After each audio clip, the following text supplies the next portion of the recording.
Bismillahirrahmanirrahim.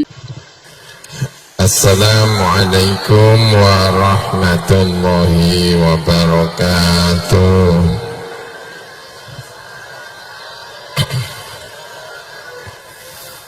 Bismillahirrahmanirrahim. Alhamdulillahi rabbil alamin. Innal hamdalillah nahmaduhu wa nasta'inuhu wa nastaghfiruh wa na'udzu billahi min syururi anfusina wa min sayyiati a'malina. May yahdihillahu fala mudilla lahu wa man yudlilhu fala hadiya lahu. Wa ashhadu an la ilaha illallah wahdahu la syarika lahu wa ashhadu anna sayyidana Muhammadan abduhu wa rasuluh sallallahu alaihi wa ala alihi wa ashabihi. Rabbi shrah li sadri wa yassir li amri wahlul 'uqdatam min lisani yafqahu qawli. Amin. Amma ba'du. Yang saya hormati, kang kawula hormati para alim ulama, para kiai, para ibu nyai, para ustaz, ustazah ingkang saestu kawula hormati. Ingkang saestu kawula hormati. Alhamdulillah. Alhamdulillah. Kalau mau kenapa setunggal makanya kalau pengen hormat matang sedanten tamu undangan sedanten kita sedanten bahagia siang hari ini.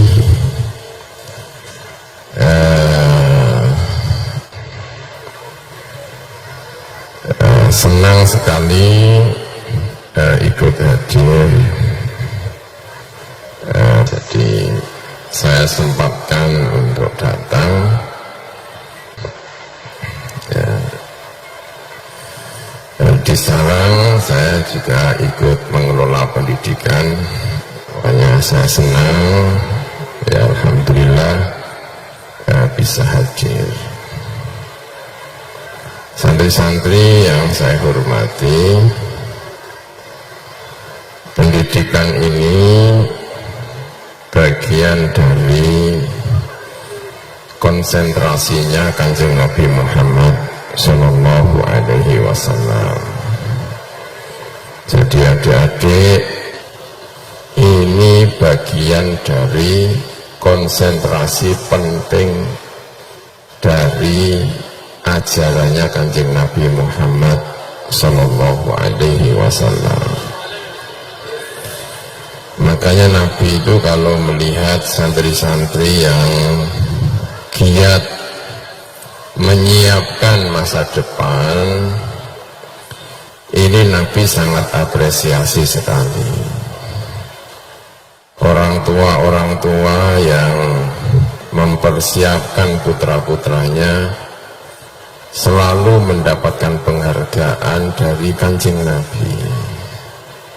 Ya, ini juga ingin bicara kepada wali santri agar tetap semangat dengan segala suasana ya. Sekarang ini yang mungkin kurang mendukung, yang mungkin ya, tapi tetap semangat. Semoga ini bagian dari upaya nanti mendapatkan syafaat Kanjeng Nabi Muhammad Sallallahu Alaihi Wasallam. Amin ya rabbal alamin. Contohnya itu misalnya ya, apresiasi Kanjeng Nabi ya. Ada santri itu namanya Zaid bin Sabit ya, Zaid bin Sabit. Dia itu usianya mungkin seperti mungkin lebih kecil daripada santri-santri ini, mungkin usianya 12-13 gitu ya. Melihat Kanjeng Nabi itu sibuk ingin perang karena saat itu Madinah diserang, namanya Zaid bin Sabit. Anak itu datang kepada Kanjeng Nabi, menyampaikan kepada Kanjeng Nabi, kula kepingin derek jenengan, membantu jenengan ikut membantu umat Islam. Tapi anak itu masih kecil ya. Dikei pedang ngono kira-kira itu gede pedangnya timbang anaknya. Jadi cekeli pedang lo kabutan. Tapi semangatnya, cintanya kepada Nabi itu tinggi sekali. Karena itu Nabi menolak. Dia pulang itu nangis. Wadul kali ibune, kula ditolak Kanjeng Nabi. Kula niku kepengin membantu Kanjeng Nabi, kepengin berkarya untuk Kanjeng Nabi, tapi ditolak dening Kanjeng Nabi Muhammad sallallahu alaihi wasallam. Ditolak. Jawaban ibune sebagai wali santri, kamu pengen betul bantu Kanjeng Nabi, pengen nyenengno Kanjeng Nabi, kalau kepengen saestu, kata anak itu nek pancen seneng nyenengno Kanjeng Nabi tenanan, kamu sudah datang ke Kanjeng Nabi, openi ilmune Kanjeng Nabi. Kamu setiap Kanjeng Nabi ngaji, kamu datang, kamu perhatikan, kamu kembangkan ilmunya Kanjeng Nabi. Itu sudah bagian dari jihad untuk kepentingannya Kanjeng Nabi Muhammad sallallahu alaihi wasallam. Nabi itu kedatangan Zaid bin Sabit itu seneng ora karo-karuan, seneng, dan anak itu dididik dengan baik ya, karena salah satu cara menerima santri itu tidak hanya soal kecerdasannya gitu, tapi ketika datang niku niate niku tenanan. Kalau ada santri dengan niat yang seperti ini, itu jangan sampai disia-siakan. Makanya begitu ada anak seperti Zaid bin Sabit ini, Nabi senang, dididik betul. Nabi masih hidup, Nabi sudah mengumumkan prestasinya Zaid bin Sabit. Kanjeng Nabi itu mengatakan afrodu ummati Zaid bin Sabit, orang paling pintar faraid itu Zaid bin Sabit. Makanya Imam Syafi'i itu kalau urusan faraid, kalau ada Zaid dengan sahabat yang lain kok berbeda pendapat, itu Imam Syafi'i cenderung memilih Zaid bin Sabit. Niku anak-anak yang datang kepada Kanjeng Nabi, kepingin membahagiakan Kanjeng Nabi, lalu diterima dengan baik oleh Kanjeng Nabi, dididik betul-betul dening Kanjeng Nabi.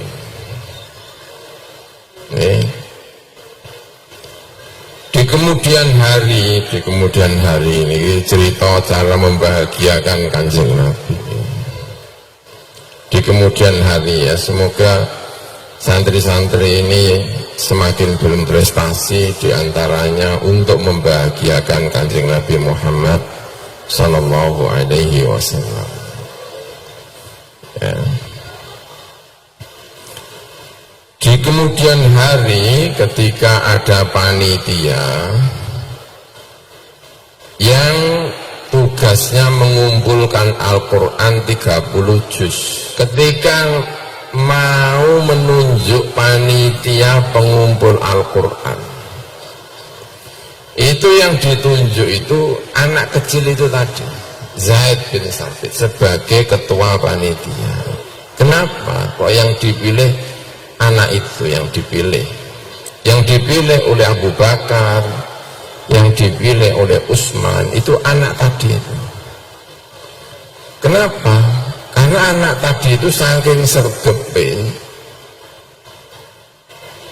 orang yang terakhir membaca Al-Quran di depan Kanjeng Nabi, mulai dari Fatihah sampai Qul a'udzu birabbin nas, bahkan membaca itu sampai 2 kali, itu Zaid bin Sabit.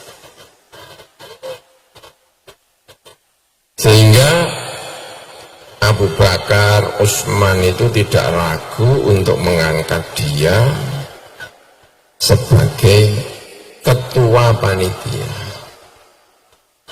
mengalahkan sahabat-sahabat yang besar lainnya, namanya Zaid bin Sabit.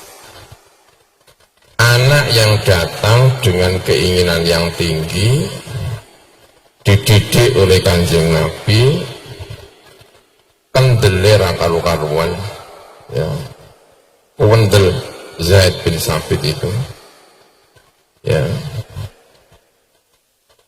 dan berhasil Zaid bin Sabit. Makanya kalau matur, salah satu hal yang membahagiakan Kanjeng Nabi itu adalah pendidikan, ya, pendidikan. Nah, pendidikan itu bagi Kanjeng Nabi, ini adik-adik ya, saya cerita kepada adik-adik ya, lebih baik gitu ya. Nabi itu mendidik ya, membangun karakter untuk menjadi pinter melebihi dari ilmu yang dia dapat itu sendiri.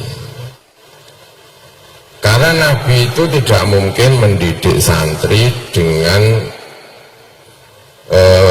pendidikan yang berlebih-lebih, itu nggak mungkin ya. Karena Nabi itu urusannya akeh, sing diurusi akeh, yang harus dididik juga banyak. Maka bagi Kanjeng Nabi,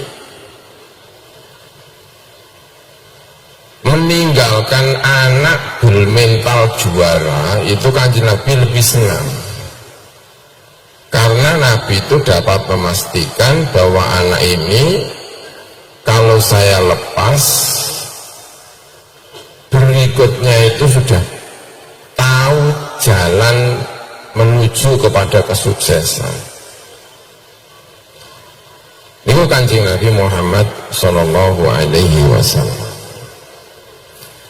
Nah, salah satu santrinya Kanjeng Nabi itu namanya Abdullah bin Abbas. Ya, ini semoga santri-santri kita sangat berharap tidak hanya punya prestasi, tapi juga mental berprestasi. Karena kalau punya mental berprestasi ini, di mana saja itu nanti akan siap berprestasi. Karena mentalnya itu sudah mental berprestasi. Karena banyak ya adik-adik ya, orang yang punya berprestasi, orang punya prestasi lebih karena sering dibimbing, tapi sebetulnya mentalnya kurang mental berprestasi. Sehingga selepas dari bimbingan, kemudian berada di tempat yang kurang mendukung, kemudian prestasinya tidak berkembang dengan baik. Nah, santri-santri ini kita berharap tidak hanya berprestasi, tapi punya mental berprestasi. Kira-kira itu kan kira-kira ketemu sama siapa aja kan diajak apa kan, wah itu ya tertata dengan baik. Nah, ada santrinya Kanjeng Nabi namanya Abdullah bin Abbas. Dia kurang mendapatkan pendidikan secara ilmu dari Kanjeng Nabi. Terus kula wangsuli nggih, dia kurang mendapatkan pendidikan secara ilmu dari Kanjeng Nabi, tapi dia mendapatkan pendidikan sebagai orang yang punya mental berprestasi. Namanya Abdullah bin Abbas. Dia namanya Abdullah bin Abbas. Abdullah bin Abbas itu keponakannya istrinya Kanjeng Nabi. Istrinya Kanjeng Nabi namanya Maimunah. Maimunah itu istrinya Kanjeng Nabi yang paling terakhir dinikah oleh Kanjeng Nabi, namanya Maimunah. Saudarinya Lubabah. Lubabah itu ibunya Abdullah bin Abbas. Lubabah itu istrinya Abbas. Abbas itu pamannya Kanjeng Nabi. Terus Abbas itu pamannya Kanjeng Nabi punya istri namanya Lubabah. Kanjeng Nabi itu diujuk-ujuki sama Abbas. Diujuk-ujuk itu apa itu? Pokoknya didorong-dorong ya. Nek cara sarang dimak comblangi. Untuk menikah dengan Maimunah saudarinya Lubabah. Pokoknya jenengan Kanjeng Nabi harus menikah. Itu penting sekali Kanjeng Nabi, dan itu betul ya. Karena dengan menikah dengan Maimunah itu keluarganya masuk Islam semua. Jadi kalau ada laki-laki poligami niru Kanjeng Nabi itu pasti kelirunya. Karena Kanjeng Nabi nikah deh, kata ayah saya, kata Mbah Maimun, kata Mbah, bukan kata saya ya. Kanjeng Nabi itu nikah dengan Maimunah itu jelas manfaatnya, karena kemudian seluruh keluarganya itu apa? Masuk Islam. Nah kita ini poligami itu hasilnya cuma kepentingan pribadi. Ayo Maimunah, terus Maimunah dinikah sama Kanjeng Nabi, sehingga Abbas itu kalau Kanjeng Nabi berada di Maimunah, Abbas itu sering datang ke rumahnya Maimunah karena itu bibiknya. Makanya Abdullah bin Abbas itu punya pengalaman dengan Kanjeng Nabi. Anak kecil usianya ya sekitar 11 tahun, 12 tahun, masih SD. Pembelajarannya tidak banyak. Dan Nabi tahu ini anak baik, anak pinter, dia punya potensi tinggi. Karena itu yang dididik oleh Kanjeng Nabi tidak ilmunya, tapi mentalnya. Karena kalau hanya mengasih ilmu tidak akan bisa memberi banyak, karena usia Kanjeng Nabi tidak memungkinkan mendidik dengan kuat. Tapi yang penting adalah mentalnya. Ini Abdullah bin Abbas ya. Adik-adik yang saya cintai, yang saya banggakan ya, semoga banyak yang meniru Abdullah bin Abbas. Amin ya rabbal alamin ya.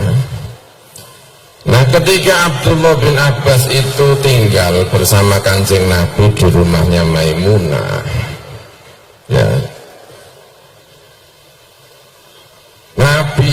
misalnya rumahnya itu tidak ada jedingnya, nggak ada kamar mandinya. Kalau Kanjeng Nabi tidur itu malam itu kalau bangun airnya itu ya disiapkan di botol itu ya.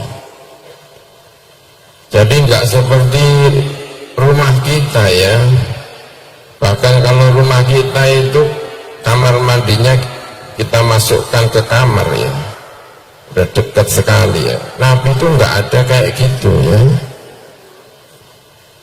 Makanya adik-adik yang berada di pondok yang kamar mandinya tidak sebanyak kalau di rumah, anggap saja itu bagian dari gaya hidupnya Kanjeng Nabi Muhammad Sallallahu Alaihi Wasallam ya. Nggak kebayang kan dalamnya Kanjeng Nabi itu nggak ada kamar mandinya. Nah, Kanjeng Nabi itu bangun tengah malam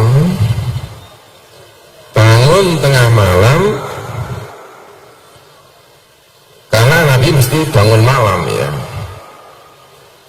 Itu Kanjeng Nabi mencari air, sudah ada air. Maimunah itu bilang sama Kanjeng Nabi, Nabi yang menyiapkan ini semua ponakan jenengan ini, Abdullah bin Abbas. Nabi itu senangnya minta ampun itu ya. Senang Nabi itu. Dipegang kepalanya, didoakan.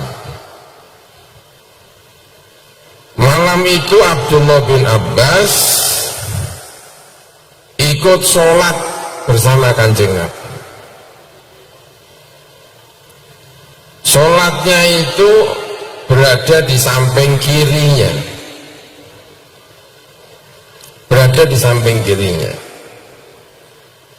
dia datang agak terlambat, Nabi sudah takbir, dia berada di kiri, lalu diputar sama Kanjeng Nabi agar pindah ke bagian kanan. Didoakan oleh Kanjeng Nabi, "Cung, kowe sing pinter ya." Cara wong sarang kira-kira ya. Kalau sini apa itu? Le ya. Le kowe sing pinter tak dongakno. Muga-muga pinter Al-Qur'an. Umatku sing paling pinter nafsiri Al-Qur'an, muga-muga awakmu. Allahumma faqihu fiddin wa 'allimhu at-ta'wil. Itu didoakan malam-malam ketika anak itu nyiapno air wudhunya Kanjeng Nabi Muhammad Sallallahu Alaihi Wasallam. Nah, peristiwa ini itu membuat Abdullah bin Abbas itu mencintai ilmu yang luar biasa. Dia tidak mendapatkan ilmu banyak dari Kanjeng Nabi, tapi dia punya spirit ilmu. Mendapatkan spirit ilmu, tetap berprestasi, karena yang didapat tidak hanya ilmu, tetapi semangat ilmu itu sendiri. Begitu Kanjeng Nabi niku wafat, Abdullah bin Abbas tidak banyak mendapatkan ilmu dari Kanjeng Nabi. Tapi apa yang dilakukan oleh Abdullah bin Abbas sebagai orang yang punya mental juara ya, anak sekecil itu sudah bisa mengukur siapa di antara santri-santrinya Kanjeng Nabi yang ngalim-ngalim.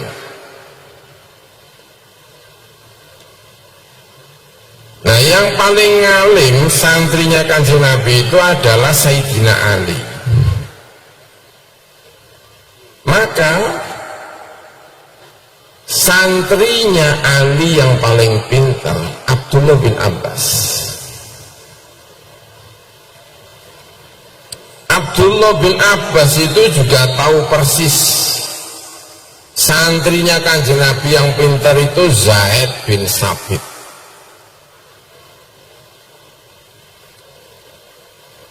Kalau santri-santri ini ya, tahun Kanjeng Nabi wafat tahun 13 Hijriah ya.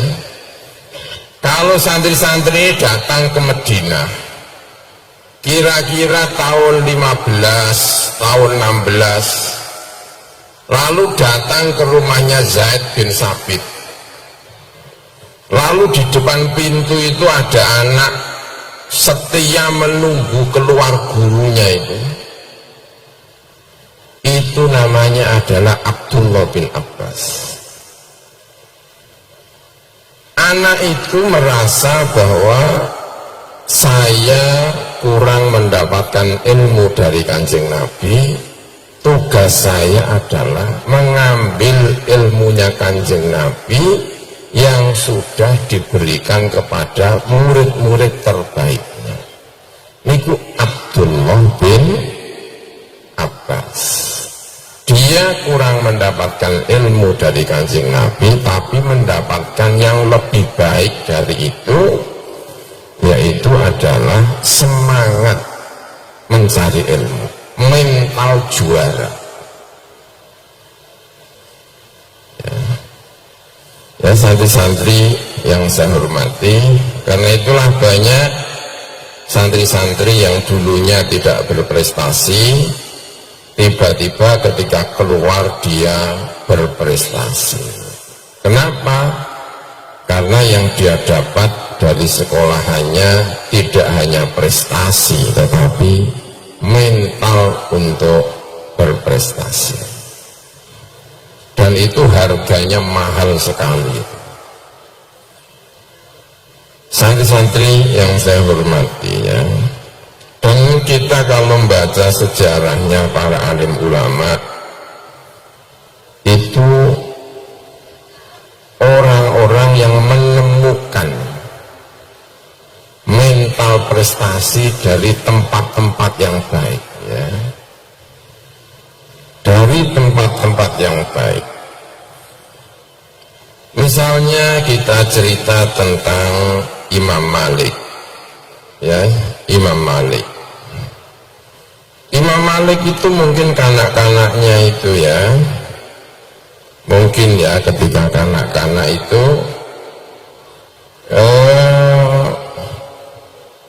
ya kurang inilah ya,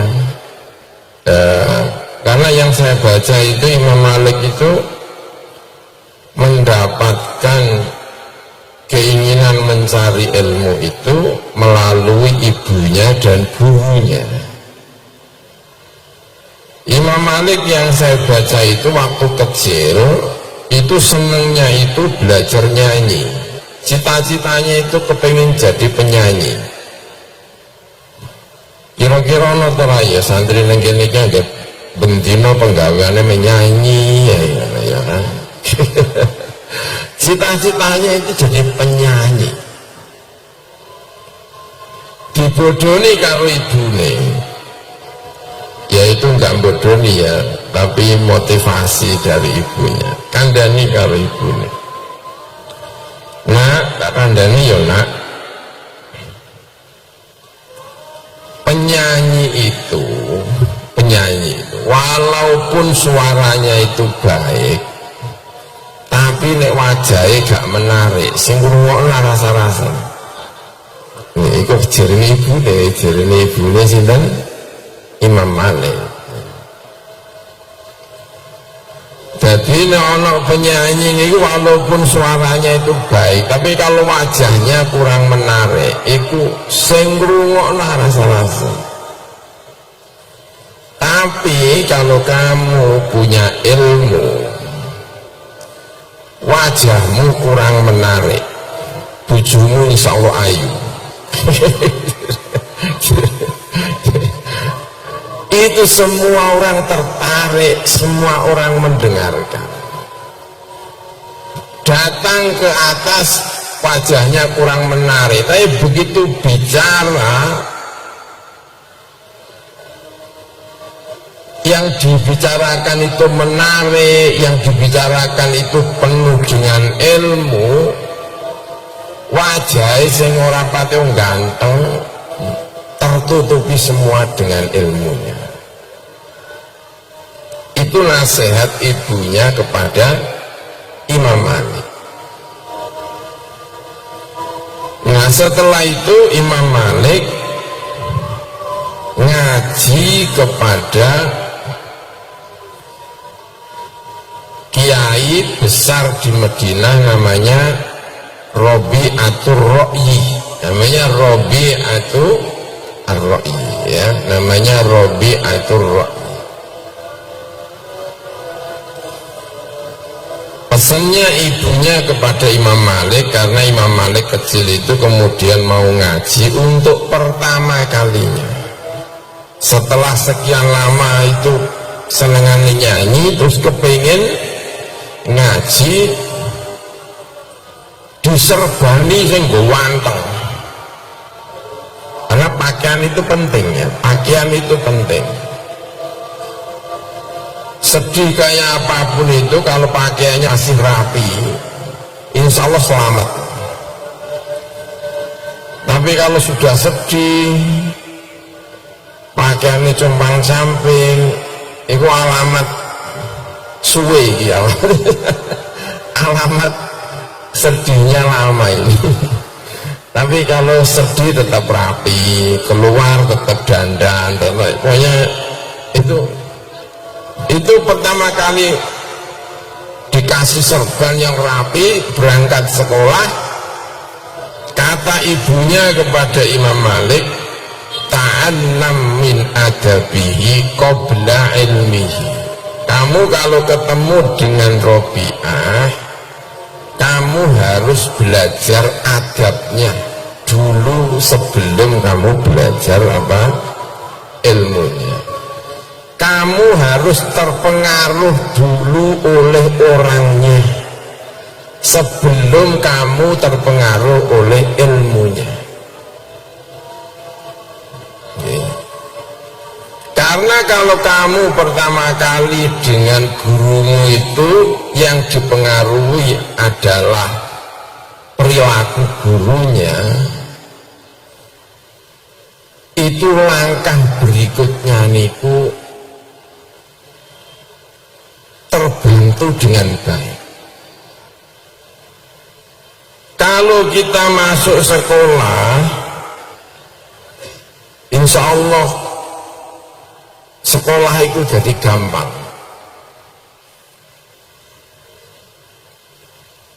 Ketemu dengan kiai yang luar biasa, sebelum gurunya menjelaskan tentang ilmu, dia sudah dipengaruhi oleh kehebatan gurunya.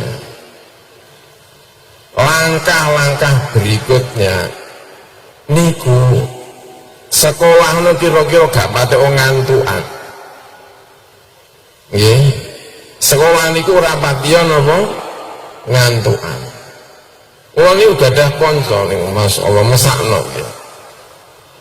Angger sekolah niku ngantuk ae. Sekolah niku berangkat durung ngantuk nggih, tapi angger wis nang meja nggih. Iku iso terus ngantuk. Kesana kemari nyari ijazah. Gimana caranya kalau duduk di bangku itu enggak ngantuk? Ya semoga santri-santri di sini nggak ada yang ngantukan ya. Amin ya robbal alamin. Itu pesannya ibunya. Jadi pesannya ibunya itu ketika ngaji sama Robi'ah itu, kalau ada santri yang seperti ini, itu hampir dipastikan itu gak daplek temen, pokoknya mesti mantep sekali. Kira-kira itu ketemu sama Bu itu sudah tertarik dengan profilnya sebelum beliau mengajar. Iku kira-kira sajus ngono 3 dina khatam iku. karena dawai Ibnu Imam Malik itu, kamu sebelum gurumu mengeluarkan ilmu, kamu sudah terpengaruh oleh guru. Ta'allam min adabihi qabla ilmi. Ya, santri-santri yang saya hormati ini, semoga semakin berprestasi, amin ya robbal alamin. Nabi Muhammad itu punya santri perempuan namanya Rufaidah.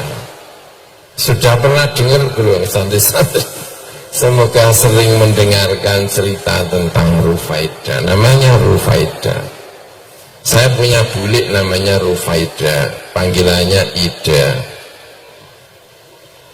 Itu santrinya Kanjeng Nabi perempuan. Dokter zamannya Kanjeng Nabi itu Rufaidah, perempuan yang aktif ikut perang, tapi tidak sebagai tentara, tapi sebagai yang nambani kalau ada orang luka. Itu namanya Rufaidah. Menurut dugaan banyak orang, Sayyidah Aisyah itu ahli di bidang pengobatan.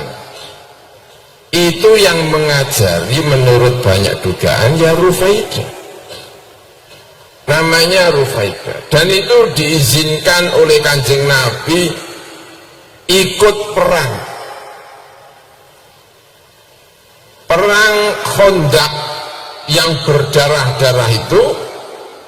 Salah satu yang terluka yang kemudian wafat, salah satu sahabat Kanjeng Nabi paling top dari sahabat Ansor, namanya Sa'ad bin Mu'ad.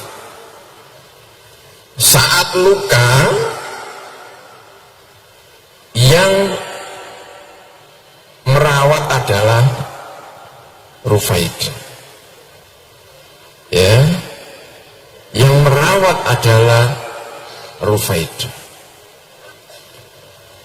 Saking senengnya Kanjeng Nabi sama Rufaidah, ada perempuan pinter mengobati. Dia tidak ikut perang, tapi kalau ada hasil dari perang, dia mendapatkan bagian yang utuh. Namanya Rufaidah. Ya, di sini kira-kira ada calon Rufaidah apa enggak ini? Amin ya robbal alamin. Ya, namanya Rufaidah. Masya Allah, Nabi itu senang sekali ada perempuan seperti Rufaidah. Punya santri yang juga pintar ngobati. Menurut dugaan banyak orang, diantaranya adalah Sayyidah Aisyah. Salah satu santri perempuannya Kanjeng Nabi yang hebat itu Sayyidah Aisyah. Senengannya membantai kiai-kiai. Tapi dulu itu zamannya Kanjeng Nabi itu, setelah Kanjeng Nabi kapundhut itu, kiai-kiai besar itu kalau dawuh itu, kalau Sayyidah Aisyah itu nggak setuju, oh itu kritikannya tajam sekali. Dengan enteng Sayyidah Aisyah itu ngomong Abu Hurairah keliru dah. Abu Hurairah itu kan salah satu perawi paling top. Itu kalau ternyata keliru, Sayyidah Aisyah itu enteng sekali. Itu Pak Kiai salah. Itu muslimat. Itu salah satunya itu adalah siapa? Sayyidah Aisyah. Sayyidah Aisyah. Kata Abu Hurairah, ya, tapi jangan menyalahkan Abu Hurairah ya, karena Abu Hurairah juga punya pendukung ya. Tapi saya ingin cerita tentang cara Sayyidah Aisyah membantah kepada siapa? Abu Hurairah, tapi tidak hendak menyalahkan siapa? Abu Hurairah ya. Tapi saya ingin cerita itu. Nah, semoga ini ada yang ngalim kayak Sayyidah Aisyah ya. Amin ya robbal alamin ya. Kata Abu Hurairah ya, kalau ada orang sholat di depannya itu lewat anjing,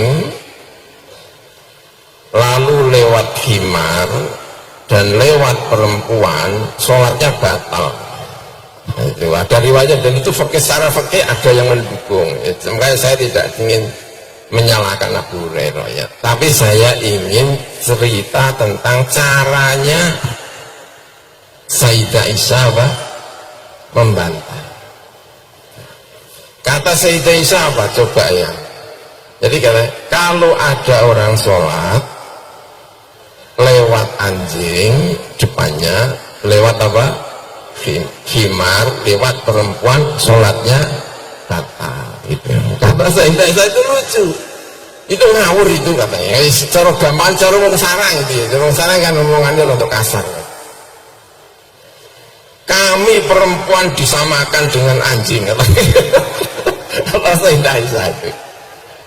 Ya Allah, terus Sayyidah Aisyah itu cerita, kamu tahu nggak, Kanjeng Nabi itu kalau sholat kaki saya itu melangkah tengarepe Kanjeng Nabi, dan Nabi tetap menjalankan sholat.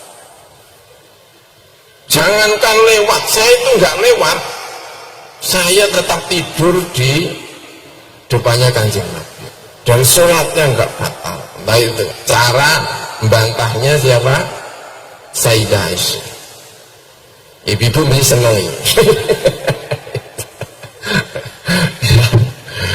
Karena Sayyidah Aisyah itu ya namanya malam-malam. Sayyidah Aisyah sama Kanjeng Nabi kan kendel ya, namanya juga istrinya. Di saat Abu Bakar itu takut karena itu, Sayyidah Aisyah tenang-tenang saja ya. Sayyidah Aisyah itu pernah dimarahi sama Abu Bakar, itu gara-garanya itu ya. Saya cerita ini biar terinspirasi oleh Sayyidah Aisyah, santri-santri ini. Jadi perang, ketika perjalanan pulang itu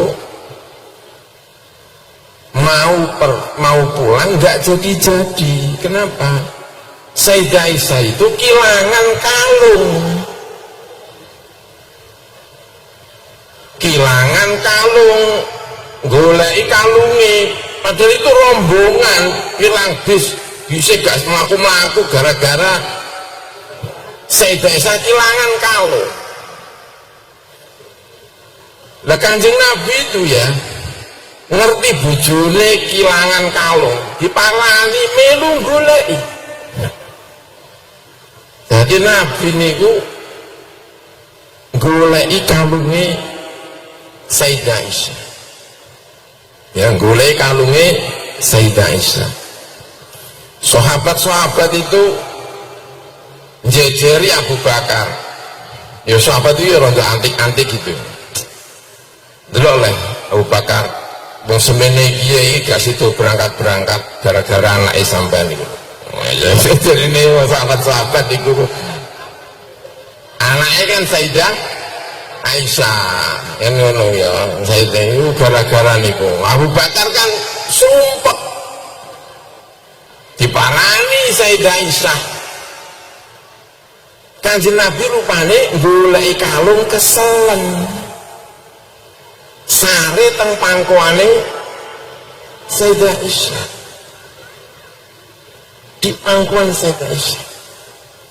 Abu Bakar ngamuk karo Sayyidah Aisyah, tapi gak watuk nemen-nemen, mergo wedine ganggu Kanjeng Nabi wong sare nang pangkone. Masya Allah, bapak-bapak nanti mboten sare teng pangkone bojone. Lagi sare nang pangkone Sayyidah Aisyah. Kenapa Sayyidah Aisyah itu dadi wong pinter? Karena memang momennya itu memaksa beliau jadi orang pintar. Kanjeng Nabi wungu niku senyum, alhamdulillah. Wonten apa Kanjeng Nabi? Aku bar turu mau iku ketepuk diparani malaikat Jibril nurono wahyu kanggo tayamum. Jadi tayamum iku Kanjeng Nabi untuk ayat tayamum niku pas niku mau goleki kalunge sapa Sayyidah Aisyah diumumno karo wong akeh. Alhamdulillah Kanjeng Nabi saiki wis ana syariat anyar tayamum. Dadi awak dhewe berangkat untuk akhir-akhir gak apa-apa gak ono banyu wis iso tayamum. Ngendikane wong-wong sing bar nyeneni Abu Bakar, Masya Allah Abu Bakar keluargane sampean iku berkah tenan. Kanjeng Nabi repot goleki kalung wae kok sampai turun ayat tayamum. Sehingga jarine ulama-ulama niku wong wedo nek rewel iki iso dadekno wahyu.